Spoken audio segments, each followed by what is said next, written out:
Por essa má posição, isso despertaria na criança também um padrão respiratório equivocado?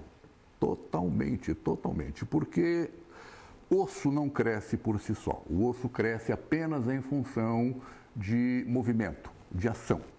Ora, se aquele desenvolvimento não for pleno, por ação de uma série de elementos que interferem ali no desenvolvimento, não há por que crescer aquela mandíbula. Ao contrário, a língua, o tecido mole, ela cresce de uma maneira espontânea.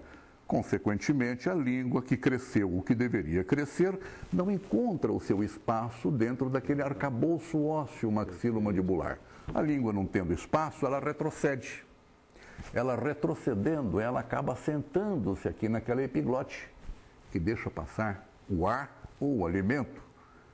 Então, a criança, com essa língua posteriorizada, ela chega inclusive a colocar a cabeça à frente simplesmente para abrir espaço para a respiração. Isso muda inclusive a postura, né? Gerando uma alteração na posição da cabeça, cervical, dorsal, lombar, na postura inteira. Então, é este tipo de ortodontia avançada, sob a égide da reabilitação neuroclusal, é que nós queremos implantar aqui na Faces, criando um polo ortodôntico, ortopédico e de reabilitação neuroclusal de excelência, para fazer jus à excelência da face.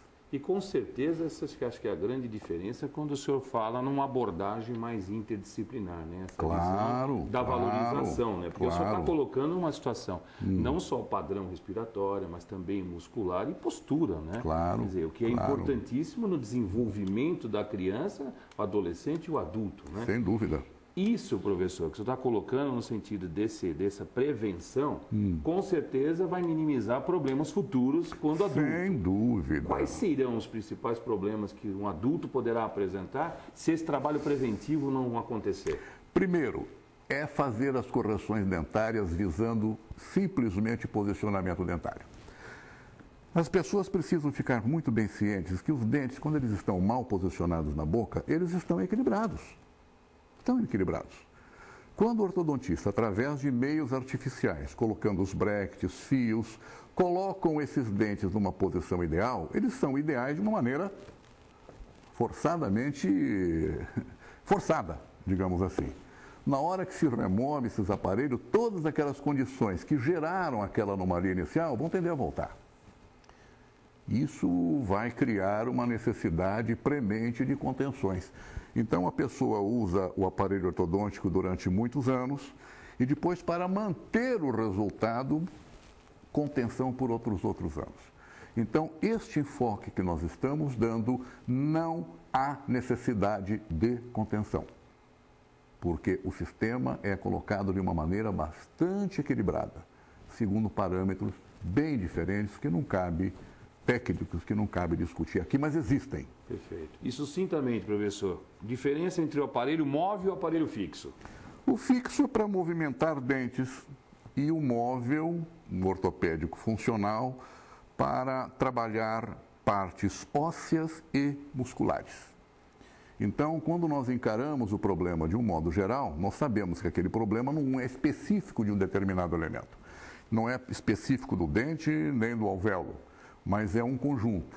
Então, dente e alvéolo nós tratamos com ortodontia, que é a única área que pode tratar, e a parte muscular, óssea e articular com a ortopedia funcional dos maxilares. Aqui nós fazemos uma síntese destes elementos para dar ao nosso paciente o melhor que ele pode ter.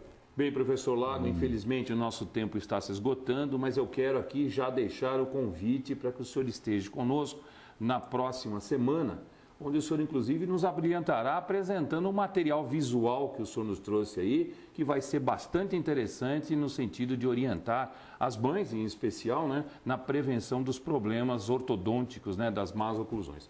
Muito obrigado, viu, professor, pela sua presença.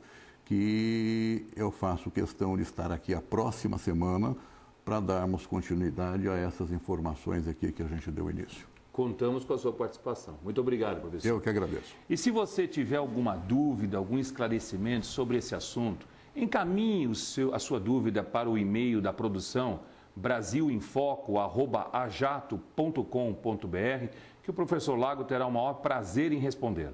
Participe do nosso programa. Mais uma vez, obrigado pela sua audiência e marcamos o nosso próximo encontro para a próxima sexta-feira.